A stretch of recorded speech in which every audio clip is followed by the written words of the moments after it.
Medyo malaki na yung sukat ng mga paa niya. So sana hindi tayo mahirapan na suksukan ng singsing. Etong mga bagong batch ng ating young bird. Ayan o. Ang kabilis yung magsingsing natin sa ating ibon. Ayan o. Sukat na sukat. Good day mga ka-EA. So for today's video. And then dito tayo ngayon sa loob ng pliers. Loob natin. Medyo islang tayo. Ayan. So eto nga mga kalapatids yung nanguna natin nung huli nating training si Bek. Ako nang pang-motivate, kakalagay ko lang ng paso nito kahapon. So susubok tayo mamayang gabi o bukas para sa pulling of color. Yan. So medyo malaki sana yung maging chance natin kasi nga nung huli na training nito pumalo ng 1-1 speed yung kanyang pauwian, no? So ang update, ito ang kulelat natin si Taiwan. Pero okay lang naman kasi nasa 1,000 speed pa rin naman siya. Kaya okay na okay. Tapos ito na, ang pogi na ni Hanzo, mga kalapatids. At hawig niya si Saber natin.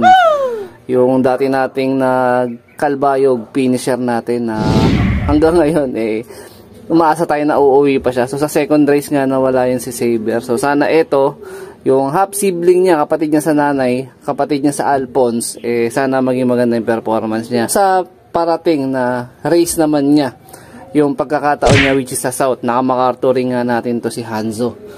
Tama po ba yun? Japan, isasali rin natin sa pooling. So dalawa isasali natin sa pooling. Ito baka dun sa regular pooling na 50 pesos. Tapos ito yung sa susunod na off color naman. So ito nga yung kondisyon ng ating lot. Nag-aaway pa ng umukong. Ayan. Natapang na ng ating African Black Eagle na nakakross dun sa stop band rate X Vandenbroek. Ayan. Tapang niya na. So pang south na rin natin yan. Ito rin pang south natin. Tapos yung jelly na muntika na mawala nung nakaraan na kawala tayo, eto, nandito siya, umuwi. So, time check natin, syempre mga kalapatid, check muna natin. Ayan, grabe, tirik na tirik ng araw. Mga masarap ng palipad ngayon. Ano oras ba? Check na natin. Ayan, time check natin, 12:30 ng tanghali. Ayan. So, kahit may training tayo bukas, magpaparonda pa rin tayo. Kasi nga, gustong-gusto natin silang, masanay sa initan kasi sa totoong buhay sa norte napakainit. Ito nga mga sige. Ayan. Sila. Ayan. Sige, lahat yan. Badger naman lang yun nandito eh. Sige, bang. Ito, dito. Mga nahihiya pa. Sige. Sige. Ayan, jelema. Ayan. Ayan. Tapos yung polong. Yun. Alright. Sabi. Hindi para na yung mga mahilang nila na.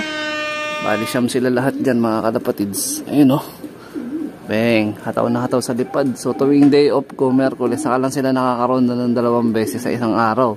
Pero usually mga ka-EA, pagka regular na araw at meron akong pasok sa trabaho, 1 beses lang sila na ronda. Tuwing tuwing umaga lang.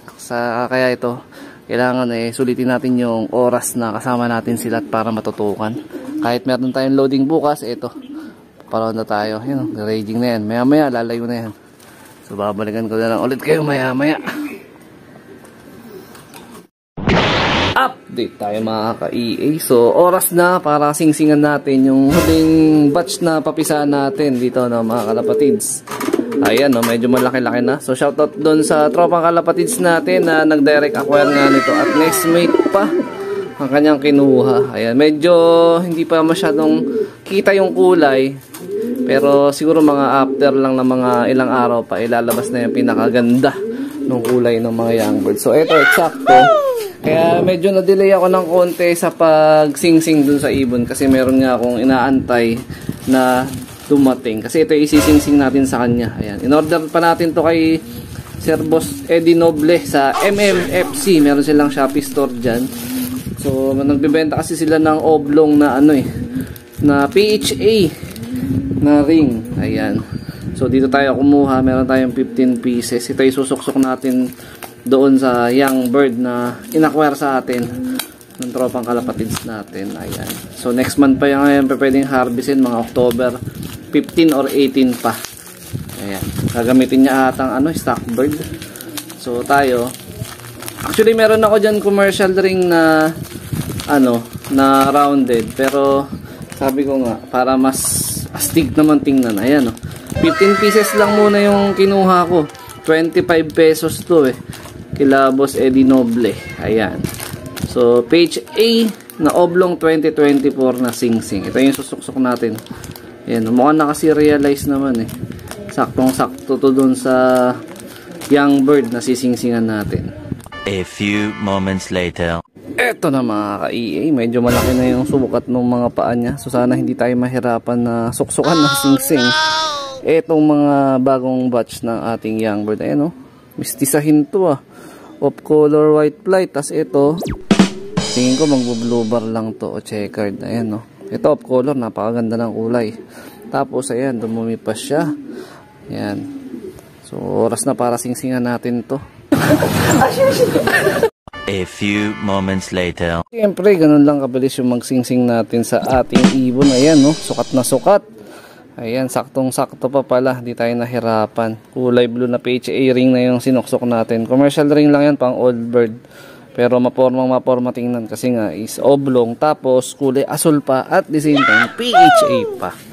Ayan, so bibilang pa tayo ng ilang weeks pa para makita ang tunay na ganda. Ayan, malusog na malusog ang ating ia-out na young bird. So, sa mga nag-PPM, naghahanap ng nagpo-post naman ako madalas pag meron akong pang-out na young bird. Ayan gandang kulay sigurado na ito. Sana all.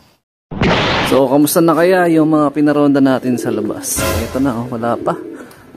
Wala pa laman yung loop natin. Ayun, nakatambay ang mga baliw. Ando sila sa mga kanya-kanya nilang paboritong poste. Pero okay lang naman yan. Wala nang problema. Never naman tayong umabsent sa training sa track. Maliban na lang nung mga nakaraan na panahon na talagang masama ang umuulan ng malakas. Ayan, may skip ata tayo doon na isang beses. Pero mas madalas naman, lagi tayong present. Kasi nga, ang punto ko dyan, madalang na natin silang parondahin. So, mas kailangan nila yung tuloy-tuloy na silang lumilipad. Ayan. Kahit hindi ganun kabilis, pero nare-recognize natin na kahit papano, maganda ang homing instinct ng mga alaga natin. So, eto, nagbabad ako ng Integra 3000 sa tubig. Siguro mga 30 minutes ko rin ito nakababad dito. Kasi nga, magpopot-pot tayo ng mga young bird natin dito. Yung mga malalaki na Yung kaninang siningsingan ko, hindi ko pa popot-potan yun. Mga bandang na yun, pag naka 15 days old na. Kumbaga suporta, tulong natin sa mga magulang para at least hindi sila ganun kalaspag, di ba? Ayan. So, dito ko natatapusin tong video na to. Shoutout sa mga solid supporter natin dyan. Siyempre, huwag kakalimutan mag-like, comment, and share. At mag-subscribe. At abangan nyo. Sana maging maganda yung kalabasan ng pagsali ulit natin sa pooling mamayang gabi at bukas yung abangan yan. So, ingat mga kalapatids. Keep safe. God bless.